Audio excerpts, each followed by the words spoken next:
नमस्कार दोस्तों। आज मैं आपको सुनाऊंगा परिवार और माँ, तीन भाई एक बहन की कहानी। एक गांव में एक सुखी परिवार रहता था। उस परिवार में तीन भाई और एक बहन थी। उनके माँ बाप उन चारों से बेहद प्यार करते थे, मगर बीच वाले बेटे से थोड़ा परेशान थे, क्योंकि बड़ा बेटा पढ़ लिख कर डॉक्टर बन गया और छोटा बेटा भी पढ़ लिख कर इंजीनियर बन गया था। मगर उनका बीच वाला बेटा बिल्कुल गंवार और आवारा ही बनकर रह गया। अब उनके दो बेटे डॉक्टर और इंजीनियर ने शादी भी कर ली थी और कुछ महीनों के बाद ही उनकी बेटी की भी एक अच्छे घराने में शादी हो गई थी। मगर बीच वाला बेटा अभी भी कुंवारा ही था, क्योंकि वो बिल्कुल अनपढ़ था और कहीं पर मजदूरी का छोटा सा काम करता था। इसलिए उसे शादी के लिए कोई भी लड़की नहीं मिल रही थी और उसके माँ बाप उससे बहुत परेशान हो चुके थे। अब जब भी उसकी बहन अपने मायके आती तो पहले वो अपने डॉक्टर और इंजीनियर भाइयों से मिलती थी, मगर बीच वाले भाई से वो बहुत कम मिलती थी, क्योंकि वो उसे ज़्यादा पैसे नहीं दे पाता था। लेकिन फिर भी वो अपनी बहन से बहुत प्यार करता था। अब उनके पिताजी की बीच वाले बेटे की शादी किए बिना ही मृत्यु हो गई। उनकी माँ ने सोचा कहीं अब किसी के मुंह से बंटवारे की बात ना निकले, इसलिए अपने ही गांव की एक सीधी सादी लड़की से अपने गंवार लड़के की शादी करवा दी। शादी होते ही ना जाने क्या हुआ। अब उसका अनपढ़ बेटा पूरा मन लगाकर काम करने लगा और पहले से कहीं ज़्यादा मेहनत भी करने लगा।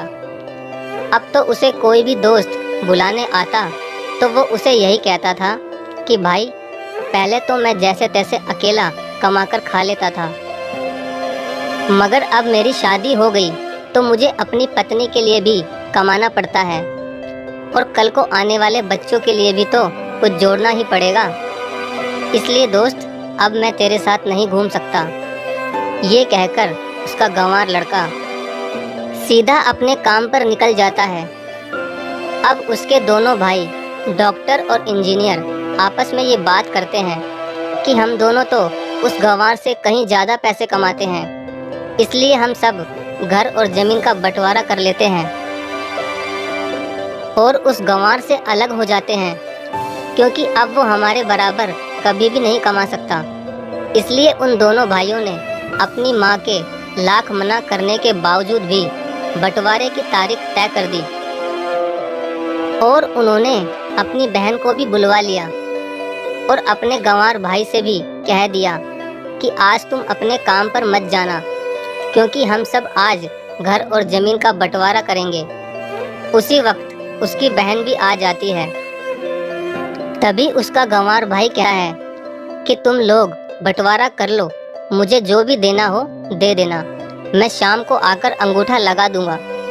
तभी उसकी बहन कहती है, अरे बेवकूफ़, तू तो अनपढ़ ही रहेगा, ज़मीन का हिस्सा तो आमने सामने बैठकर ही होता है। तभी उसके दोनों भाई भी बीच वाले गंवार भाई को उल्टा सीधा कहते हैं। तब उसकी माँ भी उसे कहती है कि बेटा, आज तो काम पर मत जा, बंटवारा तेरे सामने ही होगा तो ही अच्छा है। उसी वक्त वकील भी आ जाता है।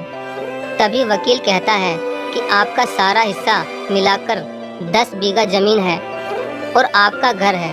अब ये बताओ कि किसको कितना हिस्सा देना है, मैं उसी हिसाब से बंटवारे के कागज़ बना दूंगा। उसी वक्त उनका गंवार भाई कहता है कि वकील साहब, 5-5 बीघा मेरे दोनों भाइयों के नाम लिख दो और ये जो हमारा मकान है ये मेरी प्यारी बहन के नाम कर दो। तभी उनके दोनों भाई और बहन पूछते हैं कि और तू हिस्से में क्या लेगा। तभी उनका गंवार भाई कहता है कि मेरे हिस्से में मेरी प्यारी माँ है ना। और तभी वो अपनी पत्नी की तरफ मुस्कुराते हुए कहता है कि क्यों मेरी प्यारी पत्नी, क्या मैंने गलत कहा क्या। उस गंवार की पत्नी अपनी सास से लिपटकर कहती है कि माँ से बड़ी वसीयत क्या होगी मेरे लिए। और उसी वक्त उसका गंवार पति भी अपनी माँ से लिपट जाता है। गंवार बेटे बहू के इसी प्यार ने जमीन जायदाद के बंटवारे को एक सन्नाटे में बदल दिया। तभी बहन अपने गंवार भाई के गले लगकर रोते हुए कहती है कि माफ़ कर दो भैया, मैं आपको समझ नहीं सकी। तभी उसका भाई कहता है कि मेरी प्यारी बहन, इस घर में जितना अधिकार हमारा है उतना ही अधिकार तेरा भी है। और रही बात बंटवारे की, तो बंटवारा नहीं करने से हमारा जीवन रुक तो नहीं जाएगा। क्यों करते हैं हम बंटवारा? क्या हम एक साथ मिलकर नहीं रह सकते, जैसे हम बचपन में मिलकर रहते थे? एक साथ मिलकर रहने को ही तो कहते हैं एक अच्छा परिवार, और उस अच्छे परिवार को संभालती है एक माँ। तभी उसके दोनों भाई भी बहुत शर्मिंदा होते हैं और वो बंटवारे के सभी कागज फाड़कर फेंक देते हैं। और उस दिन के बाद से ही उनका पूरा परिवार खुशी खुशी एक साथ ही रहने लगा। तो दोस्तों, ये थी परिवार और माँ की एक सच्ची कहानी। अगर आपको वीडियो अच्छी लगी हो तो प्लीज़ वीडियो को लाइक और शेयर ज़रूर करें। धन्यवाद।